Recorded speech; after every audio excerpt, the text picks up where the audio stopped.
Hello! I'm so happy to be here for a new video. We are going to talk about a small illustration I did of a girl with pink hair. There's nothing more related to this illustration except the fact that I was really inspired to draw a girl, like a portrait of a girl. I was inspired by Hanakue YouTube channel. I discovered her videos the last few days, and I really loved the drawings she made, so I was inspired to do not the same, but you know what I mean, girl portraits with really nice hair, really cute and everything. I especially wanted to focus on my coloring style. It was really interesting to work the way I did. It was the first time I did something like that, so it would be interesting, I guess, for me to talk about it. So as you can see, I do my sketch on 2 different layers. So first I would do a really rough sketch of the basic idea I want to do, so it just gives the layout for the pose and everything. Generally I also shape the hair, so I know where each trends will go, because I think hair is such an important thing for me in my drawings, that I want to be able to know where it will stay, and because it's part of the composition of the drawing. Whereas clothes is generally, except if it's a really big dress or skirt, it doesn't really matter to the composition. In my drawings, I guess it depends, but hair is really important, so that's why.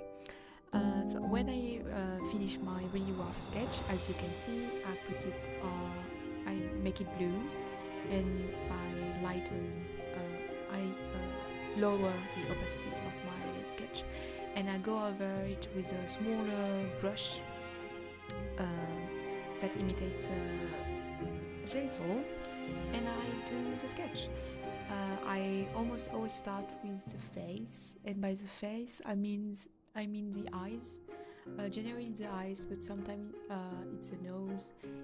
But I know that it's sometimes easier to just start with the shape of the head, but I don't know why I tend to forget to do this, so I start with the eye.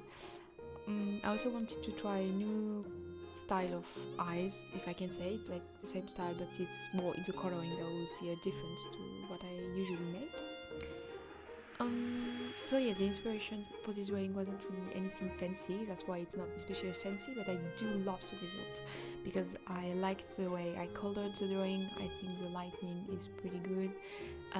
It's detailed enough for me, even though there is not really a background. There is a background, but it's not really detailed. But I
So I've been shading my hair with a multiply layer, and I'm gonna add even more depth with another multiply layer on parts that I really want to be the darkest.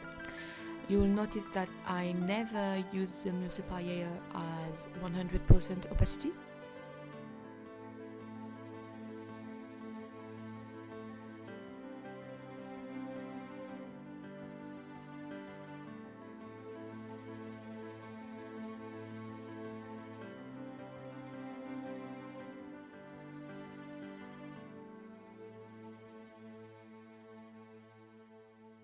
So now I'm adding light. I'm using an overlay layer with a bit of yellow.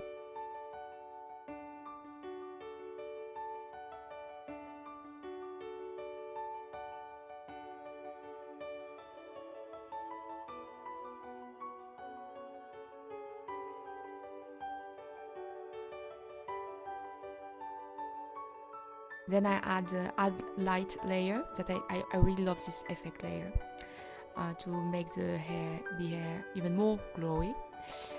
And now we're going to add some loose strands. I love doing this. This is my favorite step. It adds so much movement and life to the hair.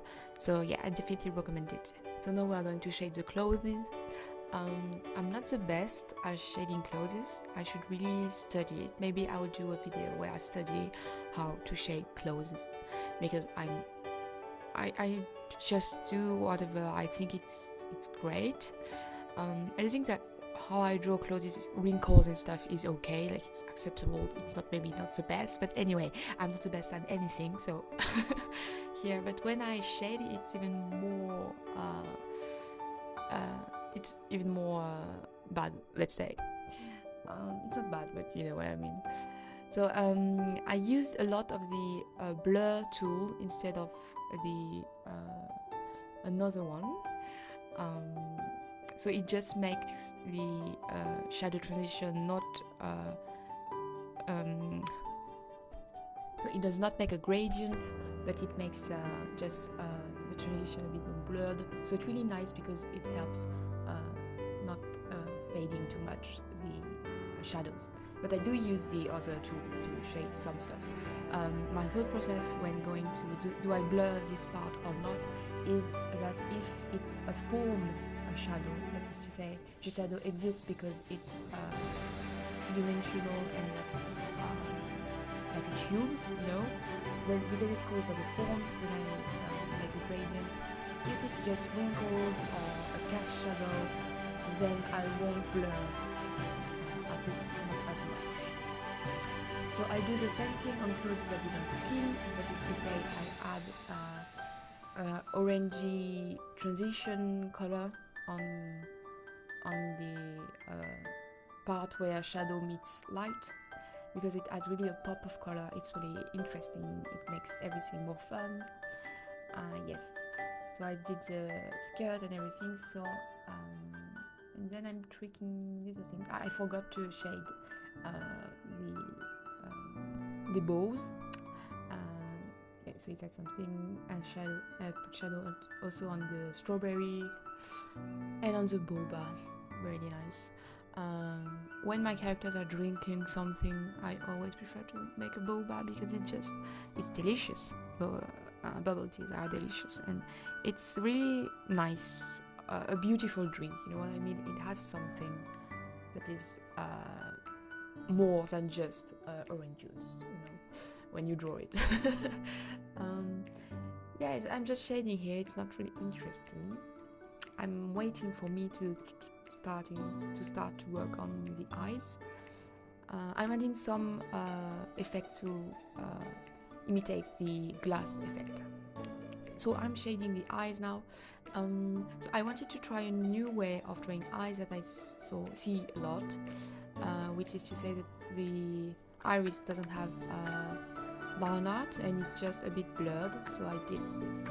I did it because Hanako does it kind of like this. I didn't follow any tutorial or anything. I just saw this and I was like, okay, I'm doing the same.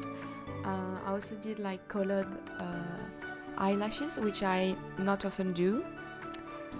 So yeah, and then I had a little bit of highlights. My highlights are kind of a turquoise blue because I thought that it would be interesting because the sky is blue, and also because blue is a complementary color of orange, and because her eyes are orange, blue would be a nice touch. So then I added another layer of shadow all over the girl. At first I wanted to do a bit of a light shining through trees, then I was like, no, I don't think it would be a good idea on this drawing, so I just did a basic shadow, let's say. And here I'm just tweaking things a little bit more, adding a bit of purple on the shadows all over the drawing, and I'm coloring the line art. So how do I color the line art? The easiest way, I would say, if you want to color your line art, different colors depending on what is drawn, it's to do a different layer for each part of your drawing, which I rarely do because I'm too lazy to do it.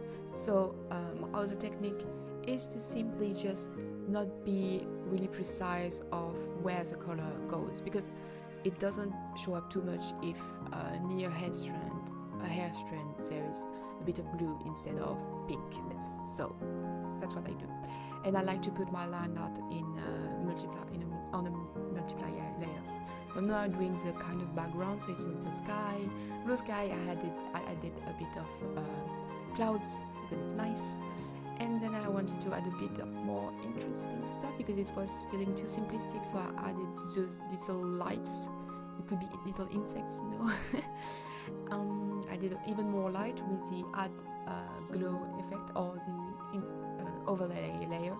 It depends on what effect. Add glow is really, really strong, so that's why be careful when you use it. If I use the add glow layer, it will be really at 2 or 5%. I did a bit of red trees on the background to complete the illustration a bit more, and I did red to complete the blue and the red on the girl.